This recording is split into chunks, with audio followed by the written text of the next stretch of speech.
Who on Who?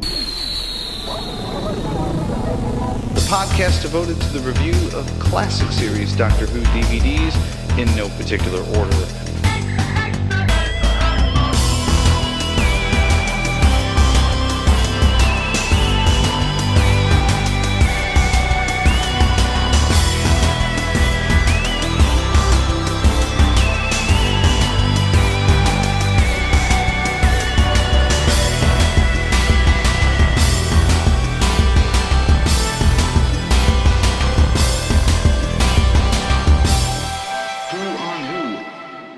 Brigadier, a straight line may be the shortest distance between 2 points, but it is by no means the most interesting. Goodbye, old chap. Greetings, fellow Doctor Who fans, and welcome to a Feels Like the First Time edition of Who on Who, the podcast dedicated to the review of classic series Doctor Who DVDs, as always, in no particular order. We are your hosts, David Huey. And Marty Huey. Oh, you came off of that one so much better that time. Yeah, well, I know my name now. Well, that's good. Yeah. 22 years, you would think that coming in there. But that's great. We are the only Doctor Who podcasting team that has to hang out with each other at family reunions. I'm going to keep working that. I'm going to squeeze every ounce of that joke chamois until somebody writes in until and says, people start writing emails, you got to cut please it out. stop it. So anyway, welcome everyone. This is episode 25 of Who on Who, our silver anniversary, if you will. We are today going to be talking about, speaking of silver and the hair of Jon Pertwee, we will be talking about the Time Warrior. A great story. So We're looking forward to that. Before we do that, we normally we do our email, but what we're introducing here, actually introduced in our last episode, is a new segment here on Who. And what it is Marty's review of the current series of Doctor Who episodes that have aired in between the showings, in between the episodes of our podcast. And the last time you did your, we call it your high-speed review because you do it as quickly as possible. Because you don't like to talk about the new series on this podcast. I don't, and so I want you to make it. I don't want to take up too much time, discussing it. So right. Well, there are a lot of other podcasts that do it. Yeah, and exactly. This is the podcasting equivalent of ripping off a Band-Aid. I mean, it's just as quick as possible.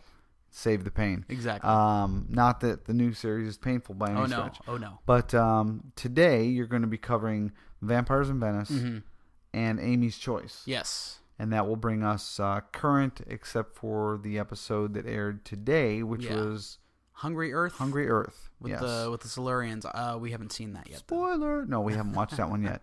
And you, sir, were a guest on the Doctor Who podcast. I was. That was exciting. You got to hang out with Trev and talk about Amy's Choice. Yeah, so I'm actually reviewing it twice today because I recorded earlier today with him. Awesome. So, yeah, if you do not listen to that podcast, and shame on you for those of you who don't. You need to listen to Marty when he is out from under my wing and probably talking bad about me. But anyway, probably. I will be listening to that as well. So I'm looking forward to that. So yes. Without any further ado, let's go ahead and introduce our new segment. This is actually, I'm going to call it Marty's high-speed review of New Who. Anything else I shouldn't know? Yes, they move like lightning. All right, I've got my stopwatch here, and I'm about ready to, you ready? I am absolutely ready. And we're going to do this in two parts. You're going to do... First we're going to do Vampires in Venice, and then we're going to do Amy's Choice. All right, I got you on the clock here. Go. It was really hard for me to place Vampires in Venice because I liked it a little bit more than Victory of the Daleks, but I'm not sure I liked it more than Flesh and Stone. But really, it's kind of hard to come off from Flesh and Stone because that episode was just so good. So I'd have to give it probably about 3 out of 5 total. But I thought it was a good episode on its own. All right, I'm going to give you 18 seconds on that one. That was pretty good. Pretty good. Okay, you ready for Amy's Choice? I am ready for Amy's Choice. All right, hold on here. I'm adjusting the specs so I can see better. And Everyone's waiting with bated breath. Go! Now, I have to admit, when I saw the trailer for this one, I thought, this doesn't look very good. But honestly, seeing the episode, I really like the surrealism and how they characterized Rory in this episode. So I have to give this one probably about a 4 out of 5. I thought it was excellent, and I definitely recommend watching it again to catch all the stuff you missed the first time. Wow, 14 seconds. Yeah. All right. I'm getting better. You are getting better. I noticed that you pick up the cadence of your speech a lot. It's like you're under pressure, you know? It's like the final round of Jeopardy. It is, yeah. All right. Well, without any further ado then, let's move on to our next section, which I always look forward to, and that is reading the emails that we get from our listeners. Here's the mail, it never fails. It makes me want to wag my tail. When it comes, I want to wail. And speaking of wagging my tail, the first email comes from Mark Nuttall. I'm impressed, actually. He sent us about a 16-page email in response to our last Yeah, he did. We podcast. literally killed a tree here, but printing this. But Mark, thank you, because last time just wasn't the same without you, buddy. Here we almost go. couldn't go on. I know. We were this close. I had my finger over the button. I was going to implode the titanium bunker with the boys still inside. I didn't tell them that. They're going to find that out now. It was funny. We were having that conversation over dinner the other night, and we're talking about the changes to the Who on Who website, and they've been working like just, mad. And you asked me at dinner, you said, well, what'd you do, cut off their food supply? I said, no, I cut off their cable. You take pay-per-view away from the Hingley boys, and they are on it. So anyway, here we go. This one from Mark says, gentlemen, please accept my most sincere apologies for the delay in contacting you. We got Doctor Who over here. I'm busy. Also, I managed to drop my laptop, and it takes such a long time to get everything back right. Yes, it does. Yeah. Absolutely no offense taken. I certainly cannot take the mickey out of you if you can't take the mickey out of me. Good show. I'm glad, because I like a little banter back and forth. Another terrific show, guys. You bounce off each other really well, and it's working very well indeed. Now, to business. I like Warriors Gate. Yes, it's massively flawed, but the design is terrific. The Warriors Gate itself, sitting in the void, is a great image. The Therals look pretty good, and I like the idea of a race of creatures who live in time in the same way as we live on Earth. I like the ideas of them being hunted by pirates for their special skills. I like this sort of adventurous, out-there story, and while it is a bit all over the place, I think it stands up pretty well. For me, I think it's a 3 out of 5 story. However, I fully understand your position, and there are some stories that I just don't get. For example, Caves of Androzani. It's a good story to be sure, but it's not in my top 20. And yet for many, many fans, it's the quintessential Doctor Who. Ah, well. Really pleased that you're looking at the Time Warrior next. The first glimpse of this one for me was in the Radio Times 10 Years Special. There in a section about the future of the Doctor, and I've had a first glimpse of the next season, and there's a photo of Sarah, not Sarah Jane, peering around a wall of the castle, whilst behind her, out of focus, at the top of the stairs, is Lynx. What a terrific performance from Kevin Lindsay, the one and only Santaran. I really enjoy this type of historical romp with a good sci-fi element. Another interesting point is to compare Jon Pertwee and Tom Baker in these two stories. I do hope you planned this. Yes, we did. Both are in their final season as the Doctor. Tom Baker looks tired and irritable and, frankly, past it. Warriors Gate certainly isn't his finest hour, and I think he shows it. His performance is one of the weak points in Warriors Gate. On the other hand, Jon Pertwee is on top of his game, running around, sword fighting, making smoke and stink bombs, and right in the thick of it. Tom Baker goes out with a whimper, Pertwee with a bang. Tom Baker's one of my favorite Doctors, but he's simply in the role for too long. 3 to 4 years is the maximum that anybody should have this role. Anyway, enough ranting. Keep up the terrific work, Mark. Mark, thank you very much. All excellent points, and yes, many of which we will be discussing as we get into the specifics on the Time Warrior. But yeah, you do make some fantastic points there. So, thank you for that, and thank you also for the compliments. Yeah. All right. Nice. This next one comes from a gentleman named Dave Jones, who's actually here in Virginia. Oh, really? Over here in the U.S. Oh. Yeah. Dave writes in and says, I just finished listening to your review of Warriors Gate. I've been listening since the very first Who on Who, and I truly believe you have hit on a great formula. I do have a couple of items that I want to point out to you, however. First of all, the line, the noblest Romana of them all, is a play on words of a line from Shakespeare in the play Julius Caesar, where Mark Antony refers to Brutus as the noblest Roman of them all.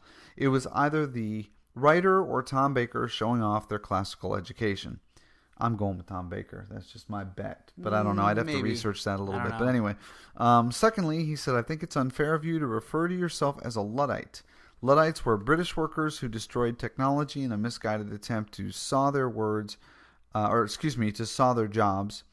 As a network engineer, I doubt whether you are the type of person who would destroy technology. Not that I haven't worked with network engineers who have made me wonder if they were.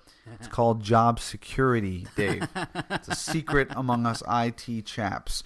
I think the term you're looking for was Neanderthal or Philistine. Doctor Who has always been a special opportunity to bond with my sons, and I'm glad that you're able to take that to the next level. Looking forward to your next podcast. Your fan, Dave Jones. P.S. Glad to hear that you're on the dry side of Tennessee. Hopefully your fellow Tennesseans will recover soon from the recent flooding. Thank you, Dave. Yeah, he wrote that right about the time Nashville was pulling out their hip waders and getting ready to get the bucket brigade going to kind of get everything. And it really was terrible, but Nashville is bouncing back, and as a matter of fact, in 2 days from now, I will be heading toward Nashville to work for a week. So fun stuff. Well, yeah, I hope. But anyway, thank you, Dave, and thank you for the kind words. I do think we've hit a stride. I've been getting a lot of feedback from. I've been hearing from a lot of people, that they like you. They do, and that I'm glad. Well, I'm glad. I'm kind of partial to you myself, but it makes me feel like they didn't like me before, which is fine. I got that. But anyway, no, it's. I think that you have re-energized the show in parts, and I think that you definitely add to it. And I bring a lot of creativity to the table, I think. I don't, but no, seriously, yeah, you do, and but no, we do have a nice rapport with each other, and that's just. I think that's just because we have to live together. Well, yeah, I think it is, and I think we just know each other very well, and perhaps maybe too well as far as you're concerned, but not me. Anyway, this last email comes from Chris Penny, who writes in, says, David, just finished up listening to episode number 24. Just wanted to say how great it is to have the banter between you and your son. Awesome stuff. There we go. There's another vote. Another one. I do have a technical note. For some reason, your voice is a tad louder than your son's. As I turn it louder to hear his comments, your voice becomes even louder. Maybe it's just me. Has anyone else made a note of that? Also, just wanted to say how much I enjoy getting your Facebook comments. It's great and refreshing to see someone else love their family and wife as much as you do. Keep up the great work, Chris Penny. Chris, thank you. I actually wrote Chris back on this. We haven't had a lot of comments on the difference in volume, but I have taken note of it, and we've tried to adjust it on this episode, so hopefully people will notice. It's not so much a technical problem. I just don't talk very loud. And I do. I have a big mouth. I mean, I always have. So, and some of this, sociologically, for those of you psychology buffs out there, okay, if you ever do any reading on birth order in families, I'm the baby, as you know, out of 5 kids. So I tend to be the entertainer and the show-off of the group to get the attention, whereas you're the oldest. I've always been the oldest. You're the oldest of my kids and my ever-growing family, because now there are 5 here. So you're the oldest of 5, being the most responsible, and also being I would say the most responsible, but not having that that need, I guess, that neediness to excuse me, to project yourself vocally and to be the big mouth. So I think that's where part of that comes from. Yeah. Not that I've thought heavily on it, but and some of it is just technical because we record in the same room and so we're trying to do some mic adjusting and things. I'm trying like to keep closer to the mic. Yes. So, although putting your tongue on it is gross. Well, it's my mic now. Well, it is. It's official. You may as well pee on it at this point because you're keeping it. I'm putting a label on this one. David's mic. Okay. Anyway, Without any further ado, I believe it is time. I've been saying that a lot. Yeah. I've said that 3 times without any further. Next time I say that, I want you to get that taser out again. Okay, the taser we talked about? Yes. I want you to get that out and let me have it. All right. Well, anyway, I believe it is now time to set the TARDIS controls. Oh, hold on now. I took my reading glasses off, and I don't know where we're going. I know it's in the 70s. Hang on just Somewhere a in the second 70s. here. I'm like Hartnell. I had to get my reading specs on here. December 15th, 1973. A decent year there, I think. I don't remember. No, you wouldn't. No. But all right. And after rubbing that wound in, let's head that way and see if we can't check out Time Warrior. Hold on. Here we go.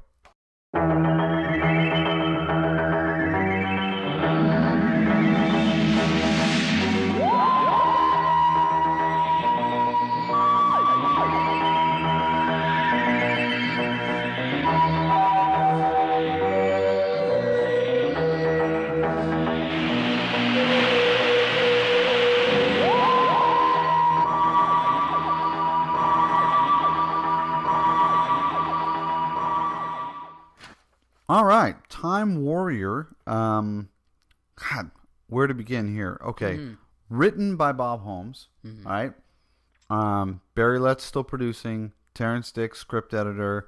Directed by Alan Bromley. This was his first 2, and I think he went on later to do one in the Tom Baker era as well. First story of season 11, which is Pertwee's last series, like Mark Nuttall pointed out in his email to us. First appearance of Sarah Jane Smith. Yes. An icon. There you go. Okay. First appearance of a Santaran. Mm-hmm. Okay. First mention of Gallifrey. Oh, yeah, Okay. yeah. And also new title sequence. Yes. What do you think about the title sequence? Let's talk about that for a second. Well, like I said, I've said this before. I don't watch a whole lot of the Pertwee stories. But I think the sequence I saw before was the one from Spearhead from Space, 3 Doctors. And then after 3 Doctors, I went and watched this one, and it was strange because I'd never seen a full body shot before. Yeah, what did you, I guess, more specifically, I don't want to leave you hanging out there, but what's the first thing that comes to mind when you see that? When I see the full body shot, he looks a bit like I want to say like a presenter, like a salesman almost, or yeah, or I don't know, like a magician comes to mind. Magician, yeah, okay, all right, like the Prestige, Yeah. But see, to me, it was like, okay, is he getting a little too full of himself at this point? Maybe. I mean, was this Jon Pertwee? Because again, I've never met Jon Pertwee, the person. And from all accounts I've heard, he's a wonderful, wonderful person. But is this this is your 5th year into the show? Mm-hmm. You've been doing it longer than your 2 predecessors. At this the point where you're like, okay, look, I want to be in the title sequence. And like, well, it's not a bad idea. We could throw your face up there. No. I want the whole body. I mean, he was in the title sequence before, though. Was the face in there before? Yeah. He from Spearhead from Space onward, he was in right. the title sequence. Okay. You're right. The face, but yeah. Okay. His face was in it. So it was more like a let's upgrade. Okay, I want me from the head down to the toes. Yeah. Showing off. I don't know. It just sort of gave me a sort of a funky. It was a weird vibe I got off of it. Yeah, but I'm trying to keep it in the context of this was the 70s. Okay. Yeah. 70s was not an era of excess like the 80s were, but the 70s definitely had their own vibe to it. Mm-hmm. Maybe it was the quote groovy thing to do. So I'm gonna let that slide. But new title sequence as well. It's a historical story. And it's the first one that we've seen in the Pertwee era. Yes. And, what did you think? I mean, it's historical with sci-fi element. Oh my gosh. This is great too, I would almost go as far to say that of the Pertwee stories I've seen, this is probably my favorite. Okay. Yeah. It definitely comes very close. I mean, not only is it historical, but with the Santaran, it actually adds another element of science fiction. And, right. I mean, I'm a time travel buff. Yeah. So it just it really, I thought I really liked it. Especially as I'm also really big into the swords and fantasy and stuff. So Sure. it was great. I loved it. Oh yeah, and great cast. Oh yeah. Okay, I mean everybody nailed it. I mean, yeah. I didn't think there was a weak performance in the whole thing. No. Is a 4-part story. So for those of you out there who aren't familiar with this, if you're just coming on to classic Doctor Who, there's so much good about this. Oh yeah. The Doctor is first the story opens in medieval England. Yes. And it's very vague as to what time period. Yeah, but you see Iron Gron, the main character. Yep, Iron Gron is a robber baron. Yes, right. And he's he's feasting in his halls, and he's complaining about how he has nothing because, or how the meat is sour, the meat is spoiled. And then he sees a star falling from the sky, and the next day they go to investigate it and find it's an alien spaceship. Yeah, they find Lynx, the Santaran. Yes, and Lynx in a very cool Neil Armstrong kind of move. Lynx comes out of his spaceship and slaps that Marvin the Martian flag down on the ground, and kind of thing, and stakes the Earth and everything there. Its moons, its satellites, and everything in the name of the Santaran Empire. Very interesting there. Oh yeah. Now, Alan Bromley, let's talk to the director for a second. In a lot of the commentary that we'll talk about later when we talk about the extras, in the documentary that's out in the extras as well, and other things I've read, this was a director who was very much into doing things the simplest way possible. I noticed, because I actually watched this all the way through twice. Wow. And, I was impressed too. And I was impressed I found the time to do it. But I noticed in the scene where Iron Gron and Bloodaxe, who I love, by the way, Bloodaxe was his right-hand man, and their men there are confronting Lynx. And there is the beginning of a partnership starting to form. And then all of a sudden, the scene shifts and they're back at Iron Gron's castle. I thought that was either bad editing or that was the case of Romley saying, all right, that's a good place to cut it, and then we'll pick it up tomorrow on set or whatever. And that didn't sit right with me because there was no dialogue to kind of link it together. It was kind of like a badly spliced home movie. It just kind of jumped. So that took me out for half a second, but then the acting brought me right back in. They explained it though. They talked about how they brought his ship into the castle. Yeah, they do. They do after the fact, but there's no build up to that. There's no listen, okay, I'm gonna need you to bring my ship or anything like that. I guess I was looking for a little more cohesiveness in the storytelling. A little more build up to where he forms his lab and brings the ship into the castle. Right, and all that. right. So we have an alien who makes a deal with this robber baron named Iron Gron. Yes. Iron Gron is, of course, thirsty to take over another castle. Okay, and in order to do that, because he doesn't have a vast army, Lynx, the Santaran, offers to use his technological knowledge to build weapons that technically don't, not technically, weapons that don't exist. Yeah. He builds him guns and he builds him robots or a robot. Yeah. He promises more, but he never delivers. Yeah, he doesn't deliver. In the meantime, what he wants is the protection of Iron Gron's men and the facilities there to repair his damaged spaceship so he can get back to the war between the Santarans and the Rutons. At this point, he's got to find some tech. Yeah. And he's got to find some people that can work it who probably A, can read, and B, have some rudimentary skills that probably don't match his at all, but at least are well beyond the simple folk of this time period. So he uses some of the remaining power in his ship to project himself forward as far as he can into the future and start taking scientists. Yes. This is when the doctor comes in because the doctor's called in by unit to investigate scientists that are disappearing from a extremely top secret facility. And while here, the Doctor meets Sarah Jane Smith. Yes. Who is posing as somebody else. Who's posing as her aunt, Lavinia Smith. Yes. Who is a scientist. And I've never seen K9 and Company, but I believe Aunt Lavinia is either mentioned in K9 and Company or she's in it. I've never seen it. I've had many people who have encouraged me to see it, but they've encouraged me with that evil smile on their face, like I know it's you're so really bad you need to watch it. You gotta watch this. Yeah, no, thank you. But anyway, I may someday. I may succumb to the pressure, but but for now, anyway, yeah. Sarah Jane is masquerading as her aunt, but doesn't pull the wool over the Doctor's eyes at all. And they sort of start to open up with a little bit of banter there between her and the Doctor. What'd you think? I mean, what'd you think as far as a character intro here, a companion intro?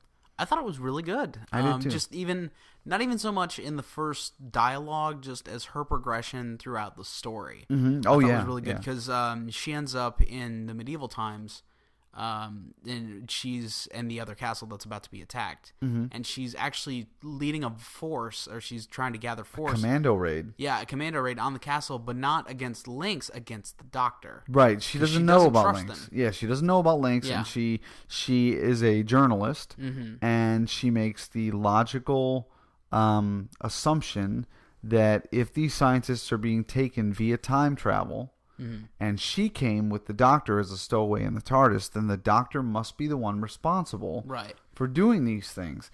Which, from her standpoint, that's completely logical. Well, yeah, it makes sense. I mean, sure it does. And it's an interesting beginning to a relationship that is going to last a long time. Oh, yes. I mean...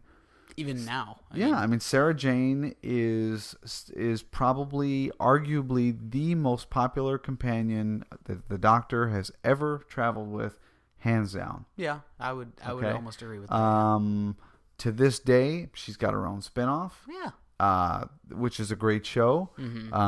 She has worked in the new series with David Tennant's Doctor. Yeah. Soon Matt Smith. Soon Matt Smith will be on the Sarah Jane Adventures in the upcoming season, along with Katie Manning. Yes, I'm excited about that. Who kissed me on the cheek in Gallifrey. I have to mention that every time I mention Katie Manning. I still haven't washed my face. It's getting gross. I know. Well, I can't help myself. I have to keep it until next year. Well, she may not be there. But I don't think she is. She hasn't been announced. I don't know. I told her she said if I came back, she'd come back too. No, I'm just kidding. Katie, I'll be there. That's a little creepy. Yeah, it is. It really is. But anyway, so but yeah, so Sarah Jane is this is the start of a long spanning, career, if you will, on this character. Yeah. And a very, very interesting intro. So for Sarah Jane fans out there, this is it. I mean, your little brother is a big fan of the Sarah Jane Adventures. I keep meaning to watch those. I just haven't seen them. What's that? Sarah Jane. I haven't seen the Sarah Jane Adventures. Well, Ian's got I know, but season 1 and 2 on DVD, and you can watch those. But he wants to see this because he wants to see where Sarah Jane began. How she, because in the Sarah Jane Adventures, they don't talk about the Doctor much, but in her attic, which is basically her TARDIS, if you will, you see pictures of the unit folks, and you see a picture of the Third Doctor occasionally, and they're little, they're kind of off to the side, but if you know what you're looking at, you recognize it right away.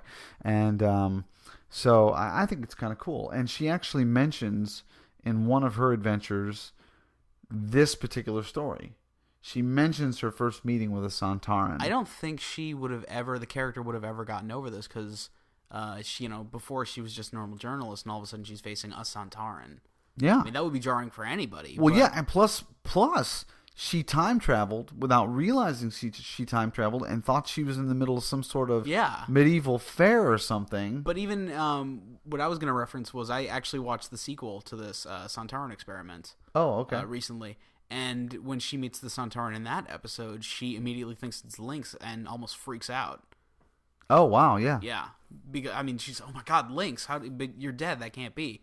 So right. I don't think she ever would have gotten over, meeting Lynx that one time in the very beginning. No, I agree with you. But it's also interesting because she went up against the Santarans in the Sarah Jane Adventures, there was a Sontaran. And her approach to this thing, she fully knows. She knows who they are, what they're capable of, what their strengths and weaknesses are, and is willing to go toe to toe with these things. So she's come a long way from this story, which is a great thing. That's why we love Doctor Who, because it's got so much history to it. But anyway, getting back to this, being a historical drama, great costumes, great set design. It's hard for me to really find anything to nitpick on. With this story, I did too. Honestly, I always take the notes while I'm watching the story, just stuff I notice, and I really couldn't pick out anything. I wrote down it hooks early. I liked the editing. I think one time they fired a gun and it flashed before they made the sound. Yes. Something I thought was I laughed at. In part 3, I think it's Irongron calls what is he? He says something like. He calls the doctor something about having. He says to the doctor something about having a mighty nose. Yes, I've never heard that before, and I had to laugh out loud at that. Yeah, he's describing. He's asking. He's describing, the doctor. They're trying to describe somebody. I forget the circumstances there, but he's trying to get a description of who it was, and he asks if he had a mighty nose. Yes, and then he knows it was the doctor, and. But yeah, and Pertwee, like Mark Nuttall said in his email, Pertwee seems to be at the height of his game here. Oh yeah. Okay. I mean, stink bombs, the trickery, not no Aikido in this one, but still a lot of running around and not so much fisticuffs. Well, he did do the thing with the two guards. Okay, in part 3, that was the thing I wrote down. Was he just all of a sudden started judo flipping people just left and right? It was. Who was he judo flipping? I don't remember that. Well, he didn't judo flip people. You talking about that in that big courtyard scene? He did. He fought a bunch of people in the courtyard scene. He punched 2 guards. Yes. And then he did something else. That was him. I'm willing to bet the courtyard scene was a stunt double because it was such a long shot, Yeah, I'm sure. That it was some guy in a wig, but I don't know. And then there was another scene in the corridor. That was honestly the only part that jarred me a little bit because, like I said, I saw this right after 3 Doctors, and I'd never seen anything like that. In my mind, the Doctor doesn't fight with his bare fists. He fights with his brain, and to see him, do that, to punch somebody, it was just strange. Pertwee's Doctor did a lot of this. Yeah. And this was very much during the time of Bruce Lee and a lot of, karate and martial arts and things were becoming increasingly popular. Kung Fu, remember you asked me about that not too long ago? You saw the DVD set and asked me, what is this show, Kung Fu? And I told you a little bit about that. So they went with what they called Venusian Aikido. This is a Terrence Dicks thing. You can almost hear his voice, Venusian Aikido. But that was a terrible Terrence Dicks imitation. But anyway. He's going to write letters now. Fine. Write in, Terry. I'm writing. But anyway, they wanted to come up with something that was more like a judo or a jiu-jitsu thing that wasn't the Doctor beating people up, more so than just sort of flipping them around kind of thing. But yeah, it gets a little tiring. I was sort of glad that none of the other Doctors have ever really done that. Yeah. I mean, except for Matt Smith when he Matt Smith punched the android in Victory of the Daleks, but even then he appeared shocked that he did it afterwards. He was staring at his hand why did I do that? I did that, yeah. So that falls back to an old argument of mine when it comes to Doctor Who. That's why I like Jamie as a companion. Oh, yeah. That's why I loved Captain Jack traveling with the Ninth Doctor, because the Doctor's not supposed to be that guy that kicks a door in or shoots a gun or punches somebody. But occasionally you can't get around that. You gotta almost have that, and I guess it's the American in me. I just want to see, the Doctor have a companion that he can just sick on somebody, get him, kind of thing. And only when the need arises, when he, needs that distraction or whatever, so he can do what he's got to do. Yeah. But anyway, but yeah, the third Doctor had no such need. He could take care of it on his own. Yeah, I guess. So, I mean, like I said, that was the only thing that really jarred me about the episode. Otherwise, I didn't have anything really to nitpick. No, I mean, the story moves along, I think, at a real good clip. Yeah. It's enjoyable. Mm-hmm. It gets resolved. Let's talk about Hal the Archer for a minute. Yes. Jeremy Bulloch, Mm-hmm. who many of us know, and I didn't quite recognize at first, but you pointed out to me, and then once you said it, I looked at his face because I'd seen pictures of him at a convention before, and this is Boba Fett. Boba Fett. You know? So then that made the whole story for me. I know, and then all I can hear is Han Solo going, Boba Fett. Boba Fett, but it was great. So yeah, it's like a nerd's dream is the Doctor to team up with Boba Fett to take on. Oh yeah. Really, where's your jetpack? Let's go. But and Hal the Archer is the one that kills the Sontaran. Actually, I made a special note about that. I think there was an underlying theme there, or underlying message there, that the most advanced warrior of the time was killed by the most primitive weapon ever. It might be the bow and arrow. Interesting irony there. Yeah, the bow and arrow is one of the first weapons, other than like the stone knives, and he's bringing all these, advancing all these techs, giving him guns, but he's susceptible to a simple arrow. Wow. Yeah. Well, hit him in the probic vent. Exactly. It's over, right? I didn't notice that the first time, but then the second time I was like, whoa, hang on. That's a great catch. I never noticed that, Yeah. but I do think that's a good catch. So, okay. Well, anything else you want to talk about the story? Anything in particular? I mean, I think we've covered we've quite a gushed bit. about the story quite a bit. We have gushed quite a bit, haven't we? A little disgusting. But I don't think I have anything else to really point out. So okay. Well, why don't we go ahead and give it our rating? okay. I'm gonna let you go first. Okay. Honestly, as far as ratings go, I would give this a 4 out of 5, between a 4 and a 4.5 out of 5. Because like you said, the sets are really good, the characters are really good, the acting's good. I thought pretty much everything good, and I mean it's even quotable. Like the quote we played in the very beginning, and I mean tons more. Yeah. I'm buying it. I'm gonna go out and buy it. I really liked this one. Okay. All right. I'm going to. I agree with you, and I think I've only done this once before, but I'm giving it a 5 out of 5.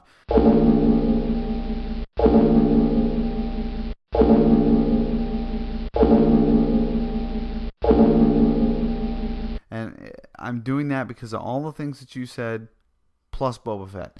Yeah, That's okay, just fair enough. The cool factor just pushes it up there.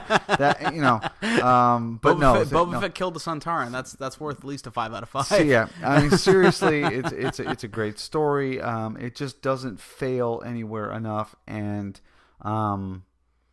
like Ken Deep likes to say a lot of times when they're reviewing the new series, he says, to him, it's about rewatchability. Oh yeah.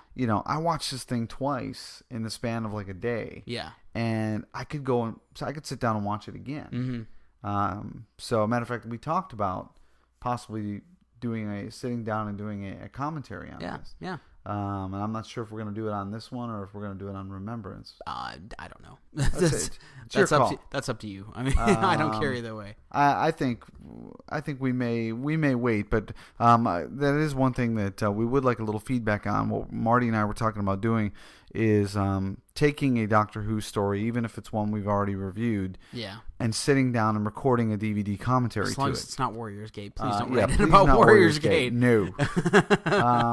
Preferably something shorter than War Games. And better than Warriors Gate. God. So that's our criteria. But I thought this one would be a great one. But it would actually be like sitting and watching it with two obnoxious Whoies. And it would actually be interesting to get Ian in on that commentary. I think so? I think so. Yeah, but I was thinking more, maybe. Because it would be a first reactions for him, and then our takes on it also. Which reminds me, by the Maybe. way, we are recording this episode on the 22nd of May. It'll probably go live tonight, but today is Ian's 10th birthday. Mm-hmm. So happy birthday, Ian. Happy birthday, Ian. Yes. So Double digits. Double digits, yeah. Welcome. Anyway, all right. Well, I guess that brings us to DVD extras. DVD extras. Extra, extra, read all about it. Extra, extra, read all about it.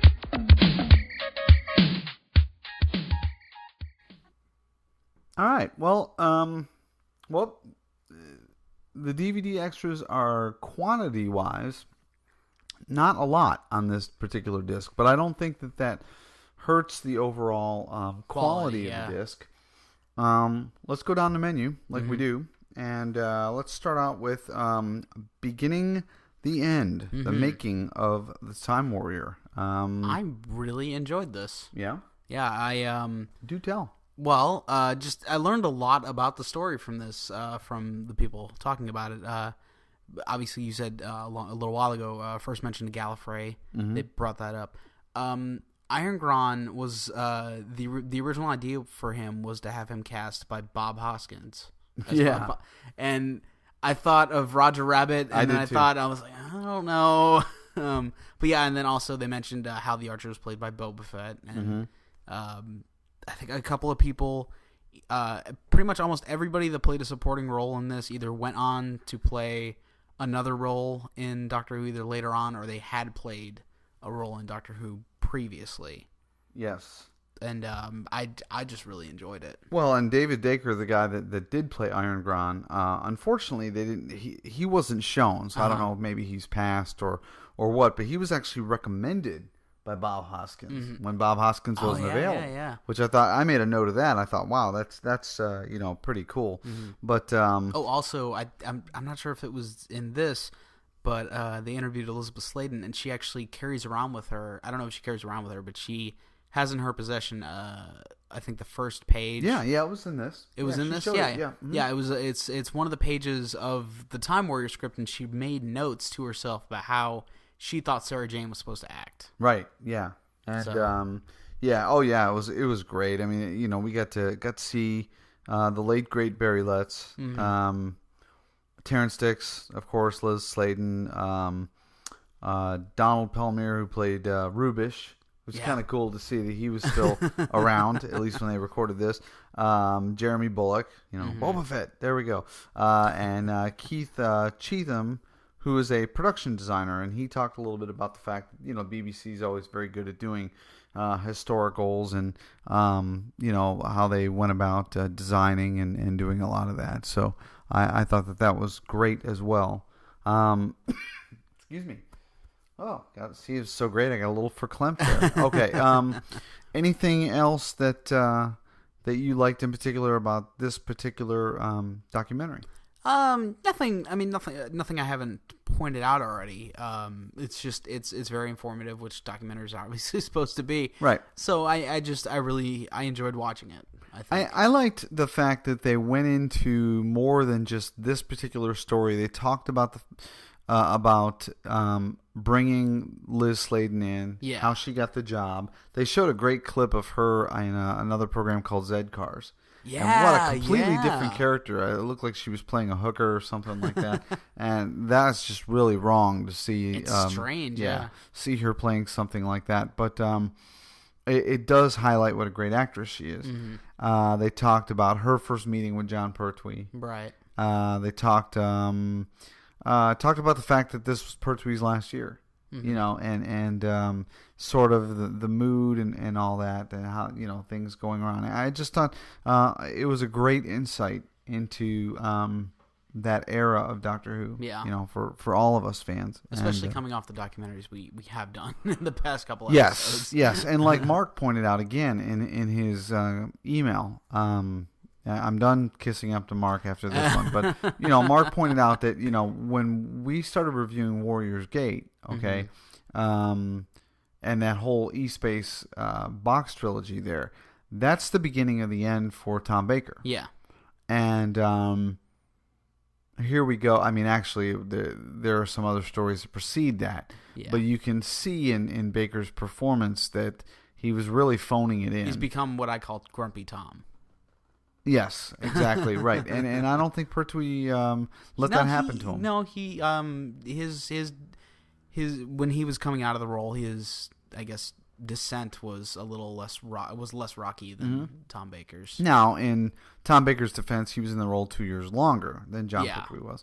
And I think most Doctor Who fans, even big Tom Baker fans, will admit that 7 years is probably too long. Yeah. To do the role, as sad as that may be, because many of us love, particular doctors and would love to see them stick around as long as possible. Yeah.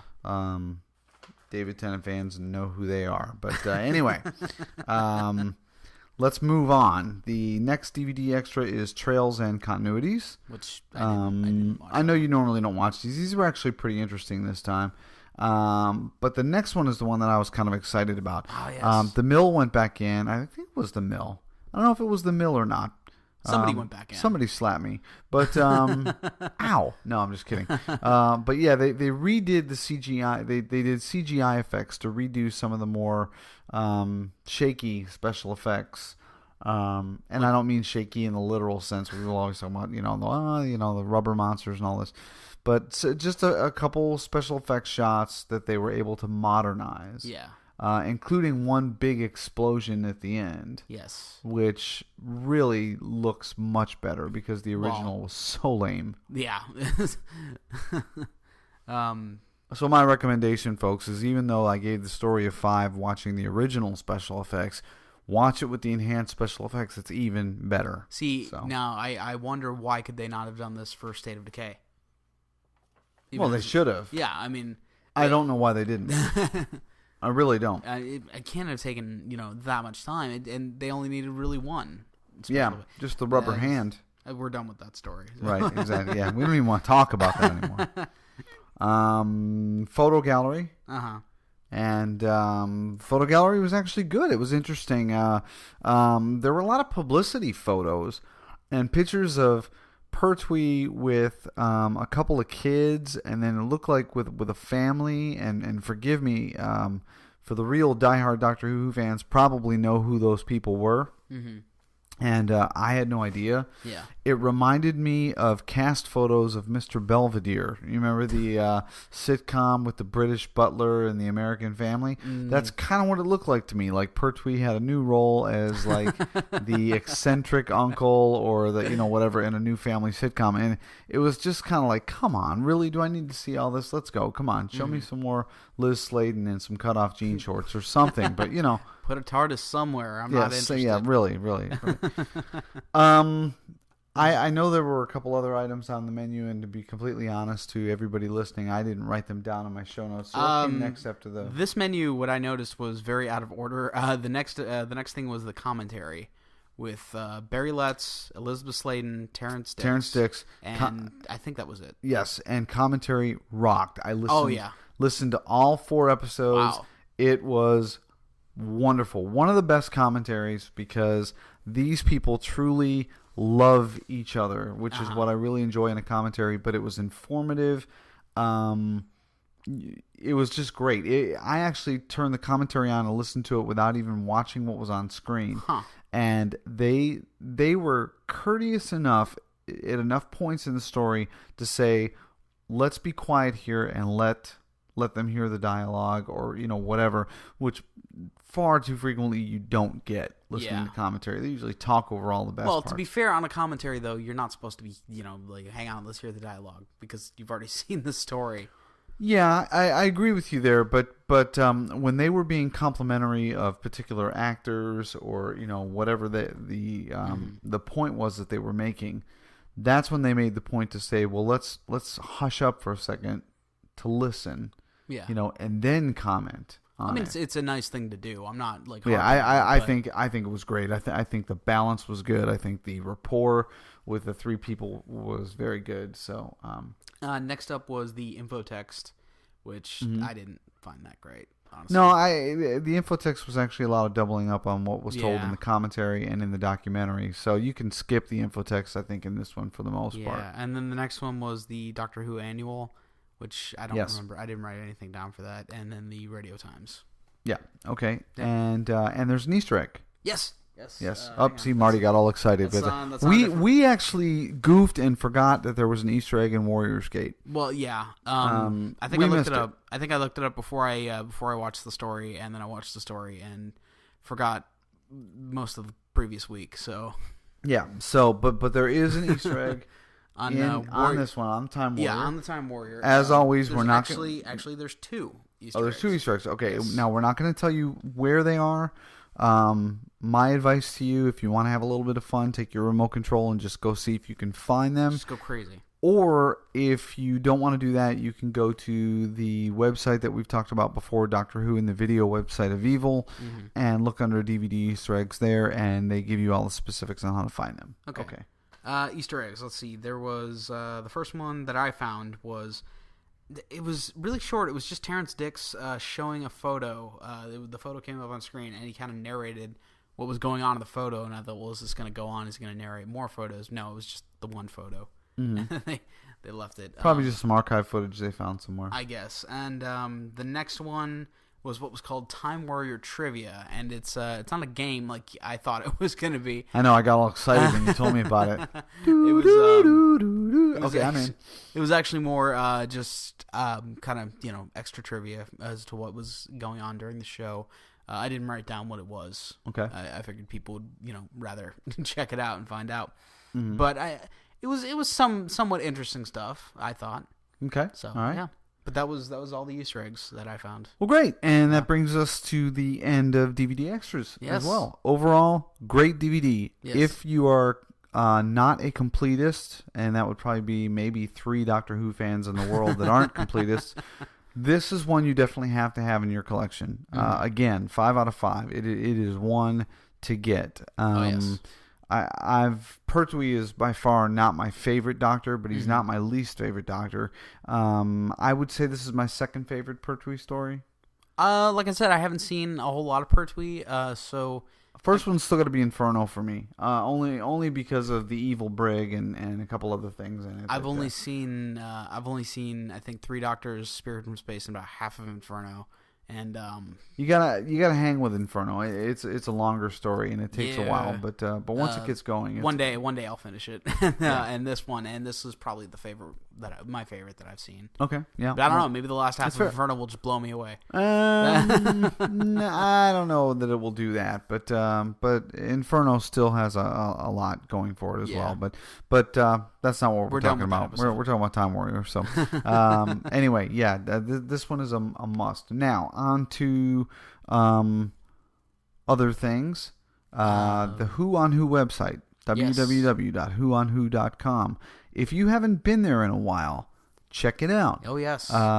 Changes galore on the website. It's pretty crazy. It is. You're on there. I am. I'm on there. There's a cartoon Marty. I know. And we blink. Yes. Isn't that why? Those guys, they just continue to blow my mind. They really do. It's amazing what they can do without cable. I know. I keep telling you, I'm not about positive reinforcement. It's all the negative stuff. But no, there's more coming. They are continuing to clean up some of the digital dust, as I think Dave or Mike referred to it as. Yeah. But check out the website. Check out the forum.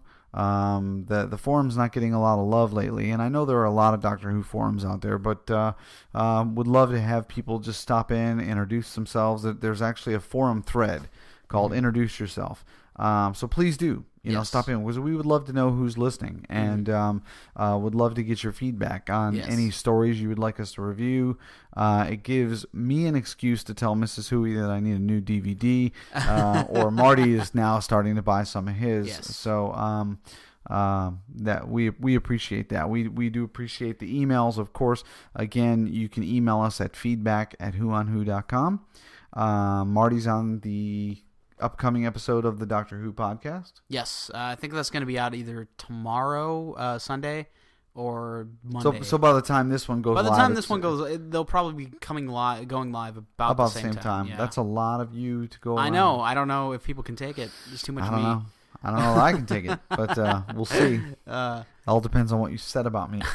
Coming up in our next episode, we will be discussing a personal favorite of both of ours, which is the Sylvester McCoy story, Remembrance of the Daleks. I'm excited because I've only seen this once. I love it. Yeah, I do. People can trash McCoy I bought all the DVD day for this one. long. I love this. Yeah, you bought the extended one, right? Yes, I bought the special edition one. Good, we're gonna watch that one because mine's the old regular one. But also, the Mythological Dimensions of Doctor Who, the book, is out. I am starting to read it. It's a series of essays. So far, very good. I know a lot of the other podcasters are reading it as well. What a great job, and I will be giving a more concise review on that, hopefully in the next episode. Yes. As soon as I get a chance to dig into it a little bit more and really enjoy what's there. So that is all coming up as well. Follow me on Twitter, twitter.com/DavidHuey. You can find us on Facebook. Do a search on Facebook for Who on Who. Yeah. We're trying to get over 100 quote fans on our page, and I think we have them now. I think we have 116, and there's supposed to be some way to change our URL. So if anybody out there is savvy with Facebook and you know how we can do it, I would love to change our URL to be facebook.com/whoonwho, and it may be too late to do that. We're just begging for fan mail at this point. Yeah, pretty much. It doesn't matter what you have to say, just write us. Yeah, but other than that, we're both on Facebook, and you can find us there. So that brings us to a close of 25. I know. Other podcasts by now have gotten well into the 200s, but we've hit 25, and 25. Doggone it, it's amazing we're proud. We've done 25. It really is. Almost so you've done 25. Yes. I have been here since the beginning. Yes, yeah. It's time for me to take a vacation. Let you do this by yourself. Probably get more mail, you know? Maybe. Anyway, thank you, everybody, and we will talk to you very soon. Take care.